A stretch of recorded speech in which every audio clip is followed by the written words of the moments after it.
the question that I would ask everybody listening to this, that I think about a lot, is that you have two types of technicians out there. I mean, we could throw technicians into two buckets. This clearly is a generalization. So there's people fall in the middle. Sure, there's extremes. But as a generalization, you'd have two buckets.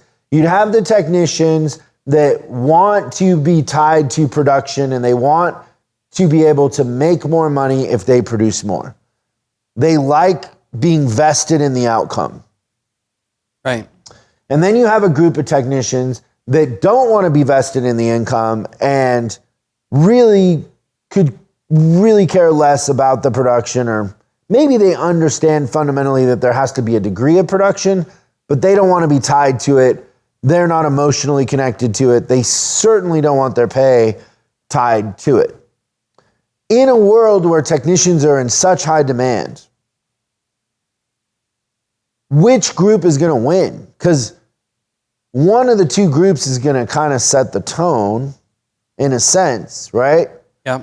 And what are we as an industry going to allow? Like, how far into the entitlement and complacency are we going to go before we're not profitable anymore and we're just allowing complacency? Yeah, I think the big thing would be in, the leverage part of that whole thing is how good are you at recruiting and growing? And the better you are at both of those things, the more accurate your pay will be. I think that at the end of the day, it's managing from a point of strength. The other question is, a lot of these technicians go and work for the electric companies like Tesla or whatever, and in those situations, they're hourly and they're not flagging. That's right. But would you not agree that sooner or later, that's going to flip? Yeah, the model has to work. Yeah. Like at the end of the day, when the business sees that it's not successful, they have to make changes regardless of what was promised to get them in the door. Eventually, that's a line on the P&L they're going to start looking at. That's exactly right. I agree. And so, in every scenario, I believe that the techs being vested and having an element of flat rate is the way to go. Yeah. But it's very rare in trucking. Yeah, so can you think of a situation where the hourly works in the trucking side? I think there are situations where there are managers and leaders that are really on it and they have an element of accountability that they're running close to 90%. I don't think we've ever seen one at 100% efficient. Not real efficiency. Like I've seen reports that have had stores over. We should clarify that in truck, efficiency is different than in car. Yeah, it's the opposite of productivity. Productivity or proficiency, efficiency. But for the sake of this conversation, what we're talking about is if you work an 8-hour day, do you bill 8 hours in labor? Not how long you're clocked on an RO, because that's right. Secondary and less relevant to money in the till. And so, yeah, we don't usually see that very high, but there are some managers, some service managers and foremans out there that run a pretty tight ship. They still aren't achieving 100%, but they don't have the 50% where their labor cost them twice as much as they think. Yeah. But it is priceless when you show some managers or, anybody in our industry, when you do the math on their shop, and you show them that their cost of labor is twice what they think. So in their head, they're like, well, my average tech's making 30 an hour. And you're like, well, it's costing you 60 when you do the math. They're almost always shocked. And you have to do it again for them. Pissed. They go through the stages of mourning where there's like shock, then they're mad, then, and it's fun to just sit there and watch them. Yeah. And you can almost set a clock to it, like how it all works. So I've never asked you this before. I'm just kind of curious of what your thought is, but truck is one of the ones that kind of reminds or makes me think about this. What do you think for, in certain parts of truck and maybe even car too? I'm thinking of like Jag Land Rover specifically. What are your thoughts on literal like straight time billing?